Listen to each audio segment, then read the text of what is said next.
Well, it's that time of the year. Buyers are starting to come out and big decisions got to be made. Do you go condo or do you buy a house? It's the real estate show.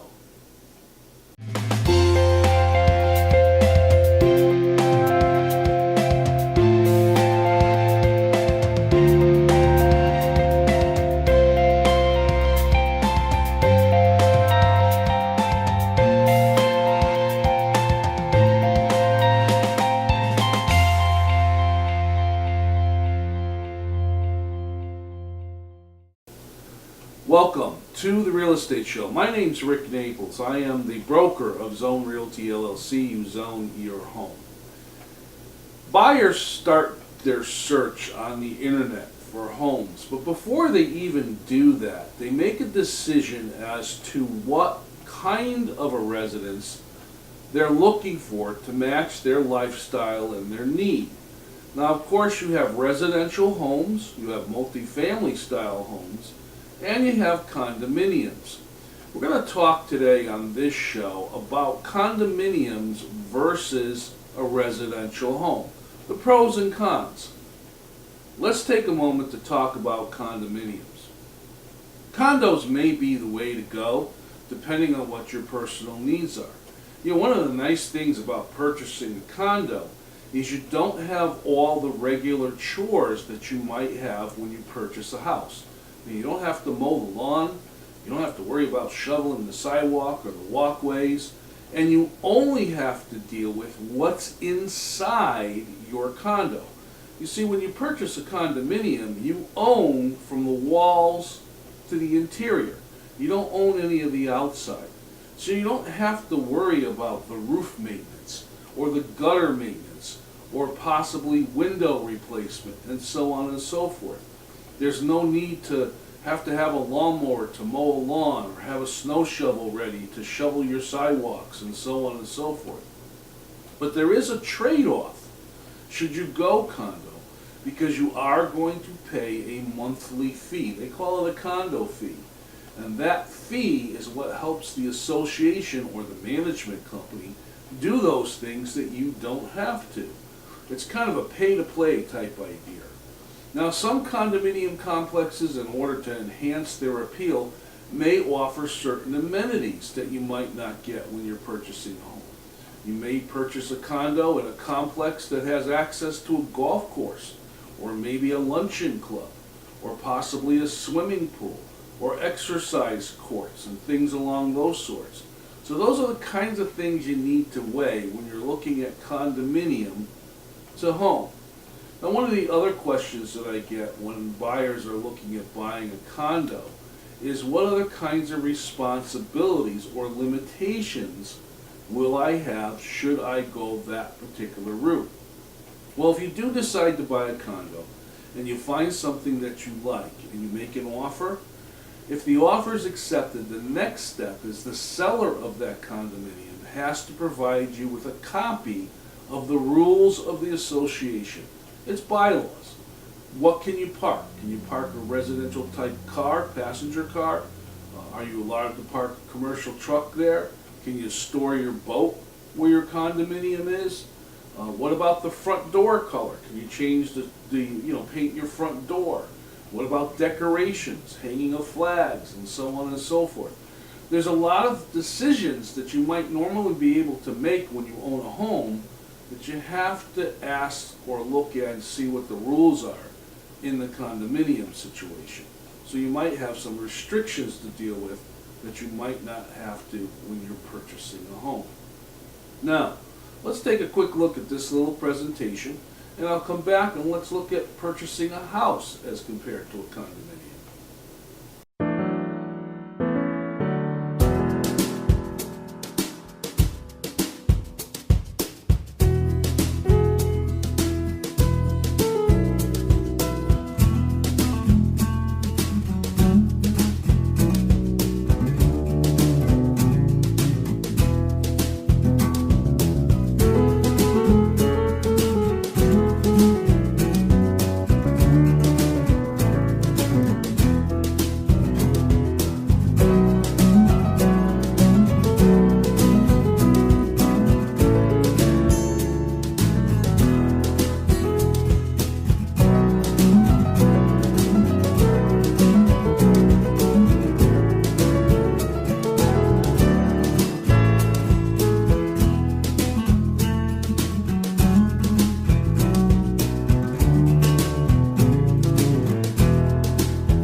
We're talking here on the Real Estate Show about condos versus residential homes. And I just wanted to take a sidetrack here and talk about animals. You know, some condominium complexes will have restrictions against pets. So even though you're buying the home to live in the condominium complex, you do have to pay attention to the bylaws and the rules of the condominium association as far as animals are concerned.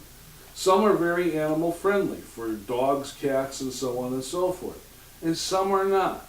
So you do want to make sure that you review when you're purchasing a condo what those rules are. Now, let me caution, when you do make an offer to purchase a condo and that offer is accepted, you have the ability to look at the condominium rules and make your decision as to whether or not you wish to move forward with that purchase. So you're not locked in once you make that offer. If you see something that's in the condominium rules that doesn't fit your lifestyle, well, you may decide maybe that's not the right condominium complex or the right way to go. Now, of course, when you're purchasing a home, it's anyone's guess as to what kinds of animals you're going to have in the home.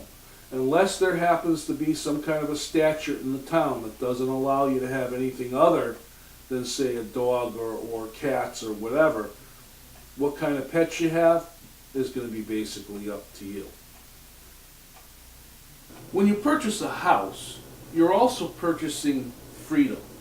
Now, not freedom to do anything as far as breaking laws are concerned, but you have the freedom to do what you want with your property in most cases. Now, a house comes along with the responsibilities of not only owning everything that's on the inside of the house, but also on the outside of the house. So you have to factor into your expenses not only your mortgage payment and your insurance, so on and so forth, but you have to also look at maintenance cost. Now, when you purchase a home, you're also purchasing the land or the yard that's around it. There are situations where you may not own the land, and your realtor can explain what those situations might be. But in most cases, you own the yard. So now you have to say, well, now I've got to make time, and I have to make the investment because I need to mow the grass. I need to trim the bushes. It's my responsibility to shovel my walk of snow and also clear the driveway of snow. And one other thing too, even though the city or the town owns the sidewalk that's in front of your property, it's your responsibility as the homeowner to make sure that sidewalk is cleared of debris and snow every season. So those are things that you need to kind of take into play. One of the other things when you're looking at a home compared to a condo is you're going to be responsible for the maintenance of the home. In other words, if the roof needs to be replaced a couple years down the road or whatever, that's your expense. You have to replace the roof. But you do have the flexibility of doing things with a house that you can't do with a condo. For instance, solar panels have become very popular amongst residents. If you want to purchase a solar panel system and have it installed on your home, you can do that. Where again, if you own a condo, you might not be able to. It may not be allowed. You have to also consider your total amount of expenses. Now, when we're comparing condos against homes and we're just looking at comparative costs, of course they both have a mortgage payment. In your mortgage payment you have your principal, your interest, usually your property taxes are included, and also whatever the insurance cost might be if you choose to have that escrow. And it may be a little bit less to own the condo because you don't have overall maintenance fees that you would have in owning the home. So my advice is always take a look at the two of them, crunch your numbers, and see what's best that works for you. Let's take a look at this little presentation, and I'll come back and we'll talk a little bit more about condos versus houses.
of the interesting things that came up in a conversation about owning a home compared to owning a condo is the expense of the exterior of the home. You know, you buy a house, you hopefully don't have to do a lot of work on the outside of the house, but let's say you buy an older home. Right away you might have the expense of having to repaint or vinyl or aluminum side or whatever in order to make the home look nicer. You don't have that expense when you're owning a condo because the exterior is the condominium association's responsibility. But you have to remember, you do pay a condo fee every single month that goes towards those kinds of things. One of the things I want to mention about the difference between a house and a condominium could be your insurance cost. You have to be very diligent as far as what your insurance is going to be. With a home, you're insuring the rebuild cost of the home as well as everything that's inside it. When it comes to a condominium, you may be required to not only insure everything that's in the interior, but to also have additional liability insurance should something happen in your unit and damage a unit next door. Something to consider about when you're looking at your costs. Lifestyle is a big influence as to what you're going to choose to do when you're looking for a residence to live in. Now, of course, you have two schools of thoughts. Do you own or do you rent? There's the first decision you need to make. If you decide to own, do you go condominium or do you buy a house? And if so, what type? One of the pros for owning and living in a condominium is you're part of a really tight-knit community. You're most likely living in a residential space where you're sharing the wall with your neighbors. There might be 4 or 5 or more units that are all connected together. There's more of a community feel because of the surrounding of the other residences that are around you. So some people feel that there's safety in numbers. By buying a condominium, they have more protection because they're surrounded by neighbors that are right next to them. The con against that is people worry about privacy. I once had a client say to me, look I have 3 kids. They're noisy. I would rather buy a house than look at a condo because if we lived in a condo, my kids would drive the neighbors crazy. Well, those are personal decisions that you have to make as far as the situation that you're going to be living in. Now, also, as I said earlier, with a condominium purchase, you have restrictions based on the rules of what the condominium complex has set in place. So if you're someone that, say, for instance, drives a commercial vehicle, owns a boat, has an ATV, motorcycle, things along those sorts, it might be better for you to look at purchasing a home as opposed to a condominium. And one of the things that, of course, a house has in comparison to, say, a condominium is in most cases with a home, you can have a garage, where some condominium complexes do not offer that. Garages, of course, become very important for those folks that are looking for storage space, not only for the vehicle, but again, in the case of a house, you need a place to put that snow blower and lawnmower and so on and so forth. So you have to weigh the pros and the cons as best that you can. One of the hints that I've given over the years here on the Real Estate Show is to do a pro and a con list. Take a piece of paper, draw a line right down the middle of it. On one side write pro, on the other side write con, and then write down your thoughts. The positives as far as purchasing the home or the condo, and the negatives. And then analyze and please discuss with your partner, if there are 2 people or more involved in purchasing the property, what those pros and cons are so that you can make a decision that's going to work right for you. Let's take a look at this presentation. I'll be back with the portion of the show I call the Real Estate Mailbag.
This is the portion of the real estate show I call the real estate mailbag. It allows me to answer questions that are emailed to me here at the real estate show, or just asked to me when I'm out and about in the general public, or even in conversations sometimes with fellow realtors at different events.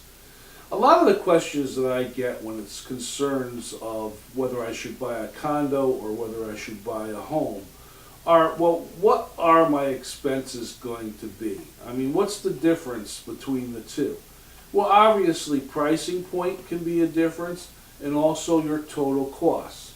One of the things that buyers forget in the excitement of purchasing a property is all the incidental costs that are going to be involved. You know, it's not just your mortgage payment, folks. There are other costs that do come into play when you own property. And you need to sit down and think about those costs and factor those into your budget to make sure that you're not straining yourself and that whatever property you buy, whether it's a condo or a house, it's comfortably affordable and it meets your needs. My name is Rick Naples, and this has been the Real Estate Show. I thank you so much for watching. I'll see you next time.